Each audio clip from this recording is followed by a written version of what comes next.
함께 은혜 나눌 말씀은 사사기 6장 12절로 13절입니다. 구약성경 사사기서 6장 12절에서 13절입니다. 구약성경 370페이지에 있습니다. 사사기 6장 12절에서 13절 말씀 찾으셨으면 제가 봉독해 드리겠습니다. 야훼의 사자가 기드온에게 나타나 이르되 큰 용사여 야훼께서 너와 함께 계시도다 하매 기드온이 그에게 대답하되 오 나의 주여 야훼께서 우리와 함께 계시면 어찌하여 이 모든 일이 우리에게 일어났나이까? 또 우리 조상들이 일찍이 우리에게 이르기를 야훼께서 우리를 애굽에서 올라오게 하신 것이 아니냐 한 그 모든 이적이 어디 있나이까? 이제 야훼께서 우리를 버리사 미디안의 손에 우리를 넘겨주셨나이다 하니. 아멘. 할렐루야. 주일 예배 나오신 여러분들 주님 이름으로 환영하고 축복합니다. 우리 옆에 분들과 한번 인사하시겠습니다. 참 잘 오셨습니다. 참 잘 오셨습니다. 만나서 반갑습니다. 저는 오늘 봉독해드린 사사기서 6장 말씀을 근거로 해서 큰 용사여 야훼께서 너와 함께 계시도다, 이와 같은 제목으로 말씀을 전하겠습니다. 여러분 모두에게 성령께서 은혜와 깨달음과 감동 더해주시기를 주의 이름으로 축원드립니다. 여러분 사사기서는 여호수아서가 끝나고 이제 약속의 땅에 들어가서 그 이스라엘 백성들이 살아가는 그들의 삶의 이야기입니다. 사사기서는 이제 모세와 여호수아 같은 확실한 지도자가 없었기 때문에 약속의 땅에 들어갔고 축복을 누리지만 백성들이 많이 흔들린다라는 것을 말씀하고 있는 그런 성경입니다.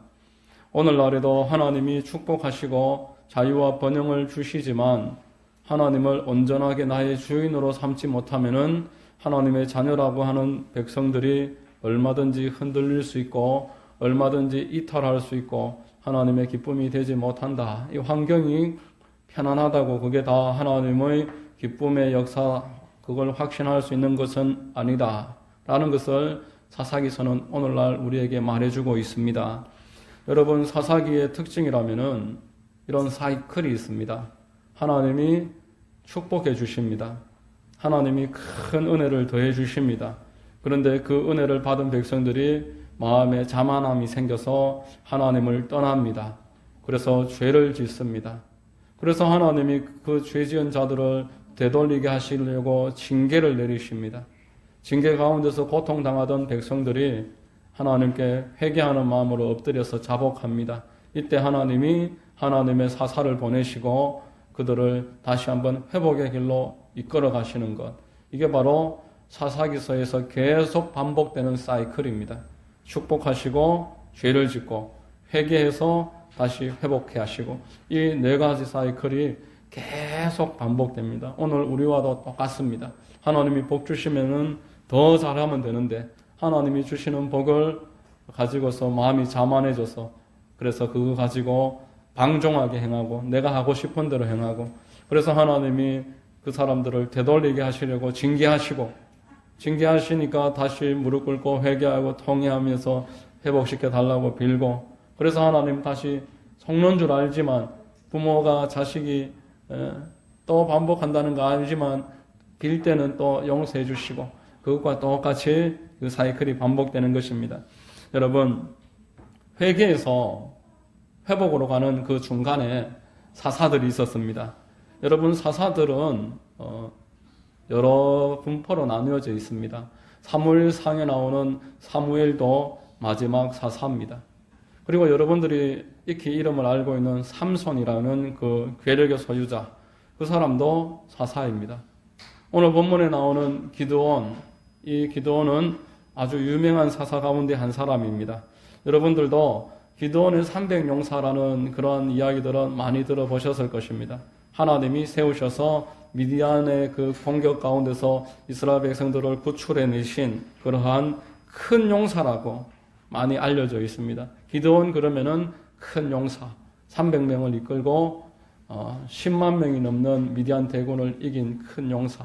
오늘 본문 12절 말씀을 보면 이렇게 말씀합니다. 야훼의 사자가 기드온에게 나타나 이르되 큰 용사여 야훼께서 너와 함께 계시도다. 여러분, 미디안이라는 나라는 이스라엘 백성들을 집요하게 괴롭혔습니다. 그들의 수는 광대했고 이스라엘 백성들이 추수할 때만 되면은 이스라엘 백성들을 찾아와서 가축이며 먹을 것들을 다 약탈해 갔습니다. 그래서 이스라엘 백성들의 궁핍함이 아주 심했다라고 성경에서 말합니다. 이스라엘 백성들은 그들의 힘으로서는 이 미디안을 어떻게 해볼 수 없었습니다. 사사기 6장 6절에 보면은 이렇게 말씀하고 있습니다. 이스라엘이 미디안으로 말미암아 궁핍함이 심한지라 이에 이스라엘 자손이 야훼께 부르짖었더라. 여러분, 하나님께 나아가 간절히 부르짖으면은 하나님이 그 기도를 들으십니다. 하나님이 여러분들의 신음 소리를 듣고 계시고 여러분들이 기도할 때까지 기다리고 계십니다. 그리고 부르짖을 때 그 기도를 들으셔서 오늘 본문에 나오는 기도원을 찾아오시는 겁니다. 하나님의 역사를 사람을 통해서 이루시는 것입니다. 하나님이 애굽 그 핍박 가운데서 이스라엘 백성들이 신음하면서 하나님께 부르짖을 때에 모세를 찾아가셨습니다. 모세를 세우셔서 이스라엘 백성들을 구출해 내셨습니다. 그것과 마찬가지로 미드온을 통해 고통당하는 이스라엘 백성들을 건지기 위해서 하나님이 기드온을 찾아가시고 그 기드온을 통해서 이스라엘 백성들을 구원해 내십니다. 오늘날도 마찬가지입니다. 여러분들 하나님이 간구하고 부르짖고 기도하면은 여러분들 주변에 하나님이 사람들을 붙여주시고 하나님의 그 나라를 이루어갈 일꾼들을 더해 주셔서 하나님이 하시는 일들을 이루어 나가시는 것입니다. 자, 그러면은 이 기드온은 어떤 사람이겠습니까? 기드온은 큰 용사라고 불렀기 때문에 아주 용기 백배한 사람이겠다고 생각할 수 있습니다. 아주 명문 가문에서 뛰어난 교육을 잘 받은 사람일 것이다 라고 우리 생각해 볼 수가 있습니다. 영어 성경에 보면은 큰 용사를 mighty warrior 이렇게 표현하고 있습니다. 강한 용사다. 자, 그렇더라면은 기드온은 한 세기에 한 명 나올까 말까 한 아주 위대한 사람이겠구나 우리가 생각할 수가 있는데 성경을 전체적으로 묵상해 보면은 이 미디안은 기드온은 결코 그런 인물이 아니었습니다. 기드온을 깊이 묵상해 보면은 기드온과 우리는 별다른 차이가 없는 사람이었습니다. 오늘 우리와 똑같이 평범한 사람이었습니다. 첫 번째, 기드온은 겁쟁이였습니다. 사사기 6장 11절에 야훼의 사자가 아비에셀 사람 요아스에게 속한 오브라에 이르러 상수리 나무 아래에 앉으니라. 마침 요아스의 아들 기드온이 미디안 사람에게 알리지 아니하리 하여 밀을 포도주 틀에서 타작하더니 라고 말합니다. 여러분, 본래 타작마당은 넓은 터입니다. 곡식을 깔아놓고 짐승들이 밟게 하고 바람이 불면은 그 결을 날려보내는 것이 타작하는 방법입니다. 그렇게 타작을 해야 되는데 본문에 나오는 기드온은 타작 마당에서 타작하지 않고 포도주 틀에서 타작했다라고 말합니다. 포도주 틀은 아주 집치만한 큰 바위를 파서 그 안에 포도를 넣고 밟아서 포도즙을 짜는 그런 틀인데 이 포도주 틀은 타작을 하기에는 적합하지 않습니다. 기드온이 타작마당이 아니라 포도즙 틀에서 타작한 이유를 오늘 본문은 말씀하고 있습니다. 미디안 사람들이 와서 그 밀을 다 빼앗아갈까 봐 두려워서 그곳에서 숨어서 일을 하고 있었다라는 것입니다. 기드온은 아주 겁이 많고 소심한 사람이었다라는 것을 오늘 사사기 6장 11절은 말하고 있습니다. 하나님이 이렇게 찾아왔는데도 기드온은 이후에 계속 겁이 많고 소심한 모습이 반복됩니다. 사사기 6장 27절에 이에 기드온이 종 10사람을 데리고 야훼께서 그에게 말씀하신 대로 행하되 그의 아버지의 가문과 그 성읍 사람들을 두려워함으로 이 일을 감히 낮에 행하지 못하고 밤에 행하니라 이렇게 말하고 있습니다. 하나님이 함께 하시겠다고 말씀하셨고 지금부터 내가 너와 동행하여 모든 일을 이루겠다라고 분명하게 확신을 주셨는데도 기드온은 두려워서 몰래 숨어 일을 하고 있습니다. 여러분, 우리 사람들의 특징은 두려움이라고 할 수 있습니다. 세상 사람들은 누구나 할 것 없이 다 두려움이 있습니다. 마음에 죽음에 대한 두려움이 있고 내일에 대한 두려움이 있습니다. 아무리 뛰어난 믿음을 가지고 있다고 할지라도 완전히 두려움을 떨칠 수는 없습니다. 그것이 사람의 특징입니다. 용기라는 것은 두려움이 전혀 없는 완전히 마음이 평안한 상태를 이야기하는 것이 아닙니다. 용기라는 것은 두려움이 있지만 그래도 하나님이 더 크시기 때문에 그 두려움을 하나님 의지에서 두 눈 지긋 감고 하나님 선택하는 것, 하나님 말씀대로 하나님이 해주실 것을 기대하면서 두려움 가운데 그쪽으로 발을 내딛는 것, 그게 바로 용기입니다. 여러분, 예수님과 함께 있었던 제자들도 날마다 두려워했습니다. 그들은 풍랑 위에서 두려워해서 예수님께 원망했다가 꾸지람 들을 때가 한두 차례가 아니었습니다. 예수님은 그들을 이해하시고 보담아 주셨지만 한편으로는 너희 믿음이 어디 있느냐? 왜 두려워하느냐? 그렇게 책망하실 때도 여러 번 있었습니다. 사람들은 두려워하고 의심하는 것이 특징이라고 했습니다. 예수님이 십자가에서 못 박혀서 죽으시고 부활하셨을 때에 다른 제자들은 예수님의 부활을 목격했지만 도마는 그 자리에 없었습니다. 그래서 나는 의심하는 마음으로 도마는 믿지 못하겠다. 그 손에 못자국에 손을 넣어보고 옆구리에 창자국에 손을 넣어보고 그래야 내가 믿겠다. 의심하는 말을 했을 때에 예수님은 그런 의심하는 도마를 밀어내지 아니하시고 다시 찾아오셔서 도마를 불러서 이 손자국에 창자국에 못자국 한번 손을 넣어보라. 그렇게 하고 네가 의심하는 자가 되지 말고 믿는 사람이 되어라. 이렇게 그를 보담아 주시고 연약한 그들을 이해해 주셨습니다. 혹여라도 여러분 가운데 지금 마음에 의심이 있다든지 두려움이 있다든지 낙심이나 불안함이 있다고 할지라도 그 두려움과 낙심이 하나님의 밀어내시고 사용하지 않는 그러한 이유가 되지 않으며 하나님은 오히려 그러할지라도 찾아오셔서 그와 함께 일하시기를 즐겨하시는 좋으신 하나님이심을 꼭 깨달으시고 마음의 위안과 평안을 얻게 되시기를 주의 이름으로 축원드립니다. 두 번째로 기드온은 겁도 많았지만 불평도 많았습니다. 오늘 13절 우리 같이 한번 읽어보겠습니다. 본문 13절입니다. 시작. 기드온이 그에게 대답하되 오 나의 주여 야훼께서 우리와 함께 계시면 어찌하여 이 모든 일이 우리에게 일어났나이까? 또 우리 조상들이 일찍이 우리에게 이르기를 야훼께서 우리를 애굽에서 올라오게 하신 것이 아니냐 한 그 모든 이적이 어디 있나이까? 이제 야훼께서 우리를 버리사 미디안의 손에 우리를 넘겨주셨나이다 라고 말합니다.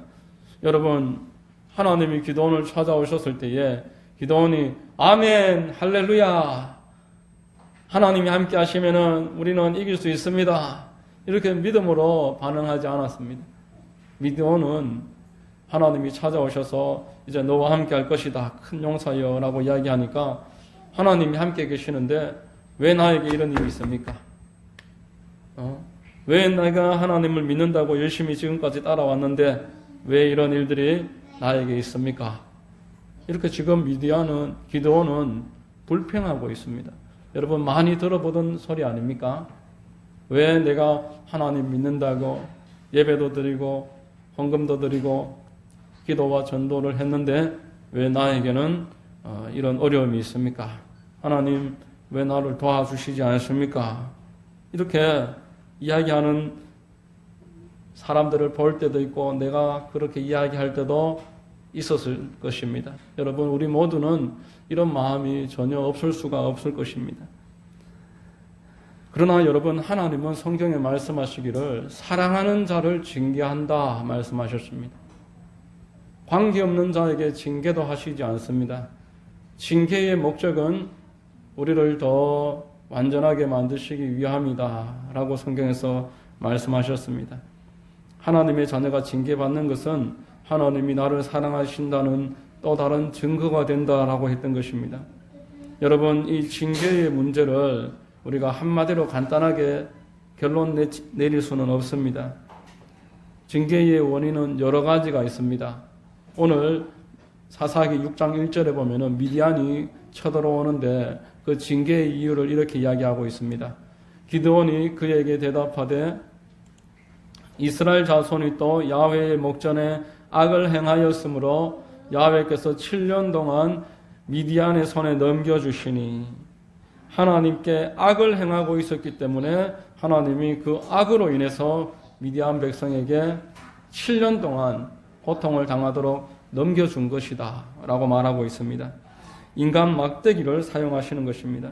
시편 30편 5절에 보면은 그의 노염은 잠깐이요 그의 은총은 평생이라 라고 말했습니다. 하나님이 그 공의에 따라서 우리에게 잠깐 노염을 주실 때가 있다라는 것입니다.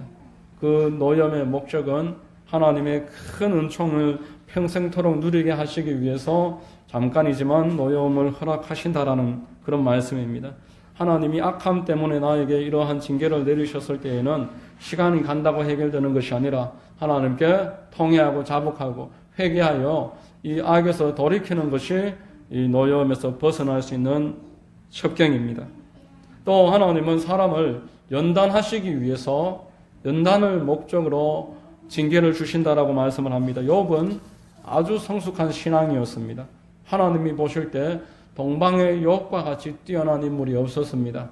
하나님이 자랑스러워할 만한 그러한 일꾼이 욥이었습니다. 그런데 욥기 23장에 보면은 욥이 연단받은 이유를 말하고 있습니다. 욥은 많은 연단을 받았는데 하나님이 그 목적을 이렇게 말씀했습니다. 욥기 23장 10절에 그러나 내가 가는 길을 그가 아시나니 그가 나를 단련하신 후에는 내가 순금같이 되어 나오리라. 하나님이 하나님의 자녀를 연단하시는 이유는 그를 단련시키시고 그가 순금처럼 나오게 하시기 위해서, 그래서 이러한 환난이나 핍박이 있을 수 있다는 것입니다. 여러분, 쇠붙이를 가만히 내버려두면은 100년이 지나도 쇠입니다. 그러나 연단을 가하면은 이 쇠붙이가 연장이 됩니다. 이 쇠붙이가 무기가 되는 것입니다. 여러분, 어린아이가 아무리 사랑스러워도 집에 가만히 내버려두면은 학교를 보내지 않고 뭘 배우는데 보내지 않으면은 그 아이가 변하지 않고 나이를 아무리 많이 들어도 제 역할을 하지 못하듯이 하나님은 하나님의 자녀를 가만히 내버려두고 제 역할도 못하는 사람으로 방치하는 것이 아니라 또 다른 단계로 더 성숙을 위해서 그 연단의 과정 가운데 계속 하나님이 그 사건들을 허락하신다라는 것입니다. 또 그 성도들을 지켜주시기 위한 연단이 있습니다.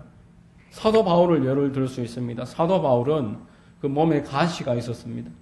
그 가시로 인해서 성도들에게 시험이 찾아올 만큼 그러한 간과할 수 없는 가시였습니다. 왜 하나님의 일꾼인데 저런 일이 있을까? 저 사람 하나님 위해서 충성하는 사람인데 왜 저렇게 하나님이 저 문제를 해결해 주시지 아니하실까? 왜 저 사람이 기도가 응답되지 않을까? 이렇게 교회에 시험이 될 만한 그러한 문제였습니다. 사도 바울의 가시가 간질이었다라는 그러한 기록도 있습니다. 여러분, 주의 일꾼이 설교하다가 갑자기 간질 때문에 쓰러지면은 그것이 얼마나 큰 시험이 되겠습니까? 또는 안질이다. 눈에 생기는 고름이 생기는 그런 눈병인데 고린도 후서 12장 7절에 이렇게 말씀합니다. 여러 계시를 받은 것이 지극히 크므로 너무 자만하지 않게 하시려고 내 육체에 가시 곧 사탄의 사자를 주셨으니 이는 나를 쳐서 너무 자만하지 않게 하려 하심이라. 사도 바울에게 가시가 있는 이유를 이렇게 이야기하는 것입니다. 너무 자만하지 않게 하시기 위해서. 가만히 내버려두면은 좋을 것 같습니다. 가만히 있으면은 그 사람이 좋은 일만 있으면은 더 잘할 것 같습니다. 하나님은 그렇지 않다라고 하십니다. 너무 좋은 일만 있고 전혀 풍파를 모르면서 살아가면은 그 사람이 자만하게 된다라는 겁니다. 하나님을 결정적인 순간에 외면하고 완전히 떠나게 될 수 있다라는 것입니다. 그래서 하나님이 사도 바울 같이 큰 계시를 받은 하나님의 귀하게 쓰시는 종에게 이러한 육체의 가시를 허락하셔서 그가 궤도를 이탈하지 않고 늘 하나님 앞에 나와서 기도할 수밖에 없도록 하나님 의지하면서 살아갈 수밖에 없도록 이렇게 역사하셨던 것입니다. 이렇듯 성도의 삶의 문제, 성도의 삶의 시험에는 이러한 이유가 있다고 말씀하는 것입니다. 자만하지 말라고, 또 더 완전하게 성숙시켜 주시려고, 또 그가 가지고 있는 악을 버리게 하시려고 이렇게 문제들이 있을 수 있다는 것입니다. 마지막으로 하나는 그가 하나님의 영광을 드러내는 사람이 되게 하시려고 연단을 주신다라는 것입니다. 여러분, 이 문제를 놓고 간절히 기도하여 문제가 해결될 때 세상 사람들이 하나님께 영광을 돌립니다. 아, 하나님이 정말 살아계시는구나. 그 사람을 통해서 하나님이 그러한 방식으로 영광을 받으시는 것입니다. 아브라함이 이삭을 모리아 산에 데리고 올라가서 모리아 산에서 이삭을 제물로 드리려고 하는 그 순간에 하나님이 이제 너희가 나를 얼마나 사랑하는지 이제야 알았다. 그 마음을 받으시면서 기뻐하시고 영광 받으시고 믿음의 조상으로 인정하시고 그것을 기록하심으로 믿음은 이런 것이다. 하나님을 믿고 영광 돌리는 사람은 아브라함 같이 해야 한다라는 것을 만천하에 선포하셨던 것입니다. 여러분, 얕은 기도는 이러한 연단의 이유가 있음에도 불구하고 그런 것 생각하지 않고 그저 그냥 불평했다라는 것입니다.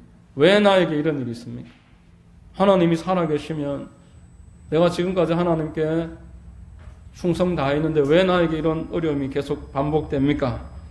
이렇게 원망하고 불평하고 하나님이 찾아오셨는데도 계속 원망했었다. 여러분, 오늘 말씀의 핵심이 여기 있습니다. 기드온은 겁쟁이였습니다. 원망이 많고 불평도 많았습니다. 그런데도 하나님은 그를 찾아오셨습니다. 할렐루야. 여러분, 하나님은 완전한 사람만 찾아가시는 것이 아니라는 것입니다. 하나님이 다 갖추어준 사람만 좋아하시고 그와만 일하시는 것이 아니다라는 것입니다. 오히려 하나님은 불완전한 사람, 하자가 있는 사람, 몸에 질병이 있고 환경에 문제가 있고 가족관계에서 큰 어려움이 있는 그러한 사람, 이러한 사람도 하나님은 찾아가셔서 그와 얼마든지 동행하실 수 있으시고 그를 써주시는 하나님이시다라고 오늘 본문은 우리에게 알려주시는 것입니다. 여러분, 어떤 면에서야 이것이야말로 복음입니다. 하나님이 완전한 사람만 찾으시고 젊고 건강하고 돈 많고 학벌 좋은 사람만 쓰시겠다 하시면은 누가 그 하나님께 쓰임 받을 수가 있겠습니까? 오히려 그러한 사람들은 하나님을 더 가까이 하지 않습니다. 오히려 자기에게는 하나님이 필요 없다라고 이야기합니다. 마태복음 9장 12절로 13절에 예수께서 들으시고 이르시되 건강한 자에게는 의사가 쓸데없고 병든 자에게라야 쓸데있느니라. 나는 의인을 부르러 온 것이 아니요 죄인을 부르러 왔노라 라고 말합니다. 완전한 사람은 하나님을 찾지 않는다라는 것입니다. 나는 의인을 찾으러 온 것이 아니다라는 것입니다. 나는 죄인을 찾으러 왔는, 다 죄인인데 자기가 죄인이라는 것을 인정하는 사람, 하나님의 그 십자가의 공로 외에는 내가 아무런 자격이 없는 무자격한 자다라는 것을 시인하는 그 사람, 그 사람을 위해서 하나님이 찾아오셨다라는 것입니다. 여러분, 하나님이 기도원 찾아오셔서 그럼에도 불구하고 큰 용사여 라고 오늘 불러주십니다. 큰 용사여. 그가 위대한 사람이 아니었다라는 것은 이미 말씀드렸습니다. 그가 앞으로도 큰 용사가 아니라는 것은 문제가 되지 않는 것을 우리가 성경을 통해서 알 수 있습니다. 기드온에게 32,000명이라는 병사가 주어지는데 하나님은 그 수가 너무 많다. 22,000명 돌려보내라. 10,000명이 남았습니다. 또 너무 많다. 9,700명 돌려보내라. 이제 300명이 남았는데 그 300명 데리고서 미디안 군대 13만 5천 명과 싸워서 승리하도록 하셨던 것입니다. 여러분, 하나님이 기드온을 큰 용사라고 불러주신 이유는 하나님이 그와 함께 계실 것이기 때문에 그러합니다. 누구와 함께 있을 것인가? 그것이 우리에게 핵심이 되고 성도들에게 중요한 내용이다라는 것입니다. 사람이 미국 국민이냐, 우크라이나 국민이냐, 러시아 국민이냐, 이것이 얼마나 중요합니까? 그 개인이 아무리 뛰어나다고 해도 그가 우크라이나 국민이라든지 또 북한 국민이라든지 그렇게 한다면은 오늘날 그가 행복할 수가 없습니다. 그러나 부족할지라도, 장애가 있고 연약할지라도 그가 미국 국민이고 유럽의 선진국의 국민이면은 그는 하나님이 축복하시는 것을 아무런 이유 없이 누리고 살아가는 사람인 것입니다. 여러분, 오늘 이 본문의 말씀은 하나님이 약할 때 그 사람과 함께 하시며 그가 완전하게 될 것이다 라는 것을 알려주고 있습니다. 고린도후서 12장 10절에 나에게 이르시기를 내 은혜가 내게 족하도다. 이는 내 능력이 약한 데서 온전하여짐이라 라고 말했습니다. 여러분, 하나님이 기드온에게 큰 용사여 라고 불러주신 것을 오늘 우리에게도 동일하게 역사로서 알려주십니다. 우리에게는 하나님이 성도여, 성도라고 말씀하십니다.